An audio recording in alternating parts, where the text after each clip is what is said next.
Hi, I'm Isabella, a 28-year-old event planner with a passion for cooking and making life easier for the people I love. Right now, I'm standing in my kitchen, surrounded by what looks like a cooking tornado, pots, pans, and Tupperware scattered everywhere. My hair's in a messy bun, and there's flour smeared on my cheek. Why?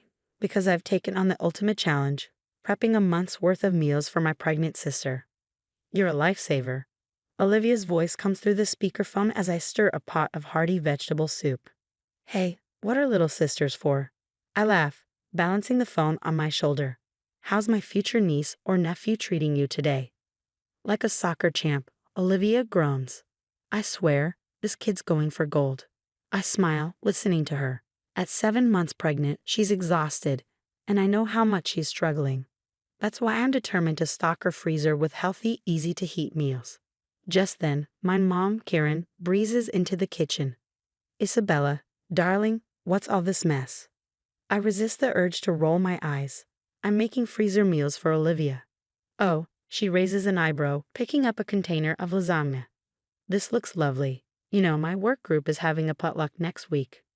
Mom, these are for Olivia, I say firmly, gently taking the container from her. She purses her lips but shrugs it off. Well, I'm sure you could make extra. You know how important these work events are to me. As she sachets out, I share a knowing look with Olivia on the phone. We both know Mom's work events are just an excuse to show off and seek praise. Don't let her get to you, Olivia says softly. I won't, I promise, turning back to my cooking marathon. The weekend flies by in a blur of chopping, sauteing, and packaging. By Sunday evening, my chest freezer is packed with colorful meals, creamy chicken casseroles, veggie-packed quiches, hearty soups, and even some healthy desserts. Exhausted but proud, I collapse onto the couch and send a quick text to my boyfriend, Mark. Operation feed Olivia. Mission accomplished asterisk. His reply comes instantly. You're amazing, babe. Olivia's lucky to have you asterisk. I smile, feeling a warm glow of satisfaction. Sure, I'm tired, and my kitchen looks like a war zone, but knowing I've made my sister's life a little easier, totally worth it. As I drift off to sleep, I can't wait to see Olivia's face when I surprise her with all the food. The next day, after a busy day of event planning, I trudge up the stairs to my apartment, aching and eager to check on my packed freezer. I fumble with my keys, push open the door, and head straight for the kitchen.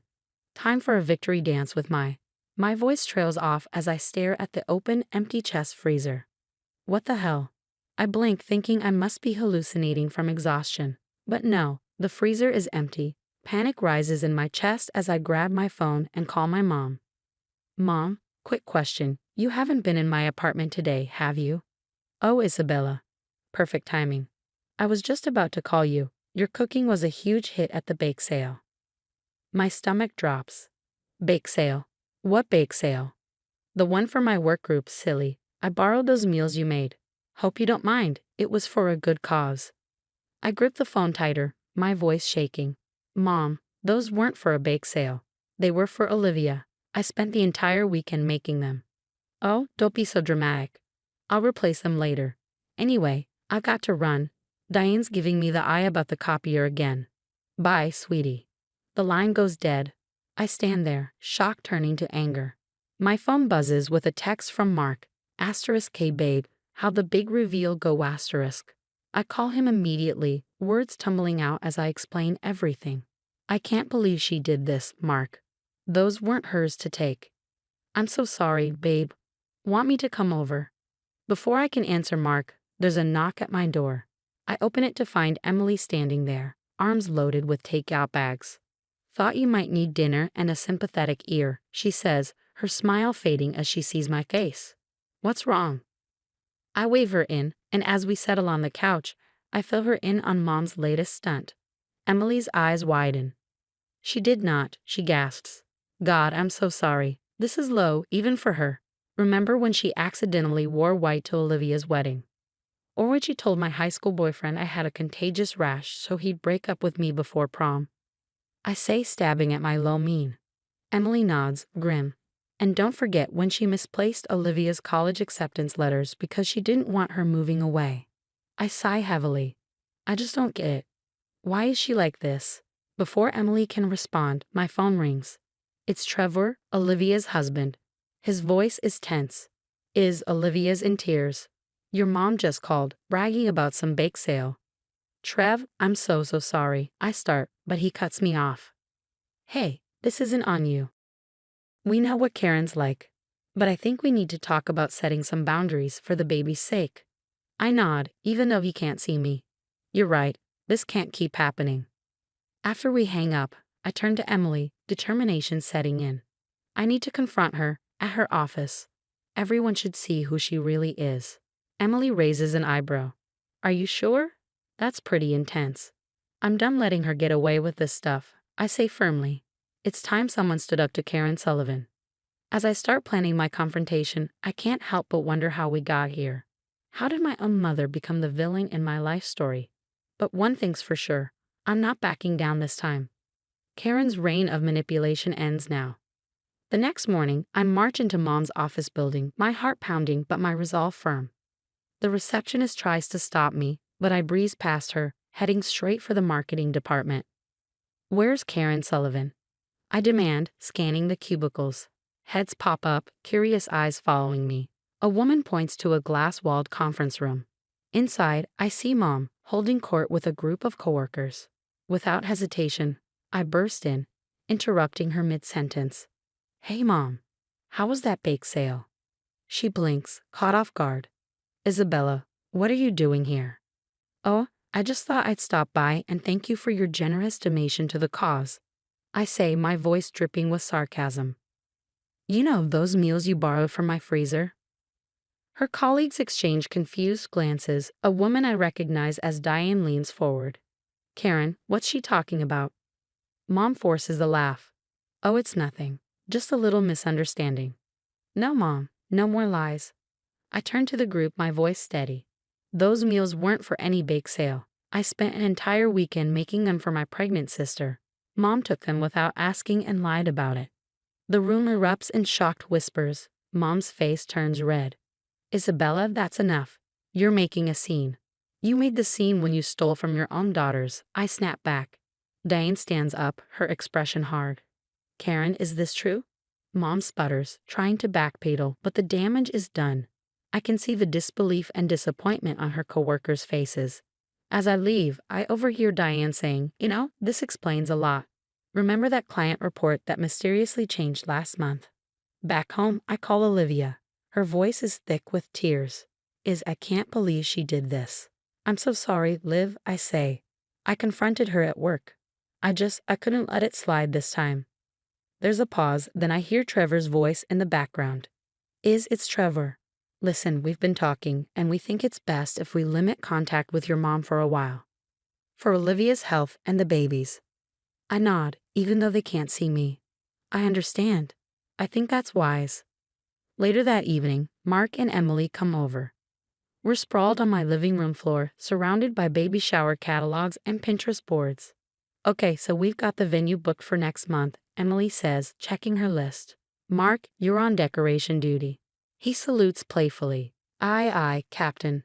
I promise not to go overboard with the rubber ducks. I laugh, feeling a weight lift off my shoulders. Guys, I can't thank you enough for helping with this. Mark pulls me into a hug. Hey, that's what we're here for. Olivia deserves an amazing shower, and we're going to make it happen. As we continue planning, my phone buzzes with a text from an unknown number. It's Diane from Mom's office. Internal investigation launched into Karen's past projects. Thought you should know. I show the message to Mark and Emily. Emily whistles low. Looks like karma's finally catching up to her. I nod, a mix of emotions swirling inside me. Part of me feels guilty for setting this in motion, but a stronger part of me feels relieved. Like maybe, finally, Mom will face the consequences of her actions. You did the right thing, Mark says softly, squeezing my hand. Sometimes love means standing up to the people who hurt us. I squeeze back, grateful for their support. As we dive back into planning the baby shower, I feel a glimmer of hope. Maybe out of all this mess, something beautiful can grow. A stronger bond with Olivia, a life free from Mom's manipulation, and a chance to create the loving, supportive family we've always deserved. The weeks following the confrontation are a whirlwind. One day, While putting the finishing touches on Olivia's baby shower decorations, my phone buzzes. It's Diane again. Just thought you should know, Karen's been demoted. The audit revealed some discrepancies in her past projects. I take a deep breath, processing the news. Thanks for letting me know, Diane. As I hang up, Mark walks in, arms full of pastel balloons. Everything okay? He asks. I nod slowly. Yeah, I think so. Mom's facing the music at work. He sets down the balloons and pulls me into a hug. How do you feel about that? Honestly, relieved, a little sad, but mostly free. The day of the baby shower arrives and the venue looks magical. Soft fairy lights twinkle and delicate flower arrangements adorn every table. When Olivia walks in, her eyes widen in surprise. Oh my God, this is incredible. I guide her to the seat of honor, grinning. Just wait till you see what's next. As the party progresses, filled with laughter and games, I slip away to the kitchen. With Emily's help, I wheel out a cart laden with carefully prepared frozen meals. Surprise, round two, I announce. Olivia's eyes fill with tears. You didn't have to. I wanted to, I say firmly, hugging her tight. You deserve all the support in the world, sis. Later, as we clean up, Olivia pulls me aside. Have you heard from Mom? I shake my head. Not yet. You. She called once, I didn't pick up. Olivia sighs. I think we need to keep our distance for a while. For the baby's sake, and our own. I nod, feeling a mix of sadness and resolve. I think you're right. Months pass, and I throw myself into my work, eventually landing a huge contract for a tech company's product launch. The day I sign the deal, I get another call. It's Trevor. It's time. We're heading to the hospital now. Hours later, I'm by Olivia's side, coaching her through contractions. You've got this, sis. You're doing amazing. With one final push, a cry fills the room. Olivia collapses back, exhausted but beaming. It's a girl, the doctor announces. As I cut the cord, overwhelmed with emotion, I can't help but think about Mom. She's missing this moment, this joy.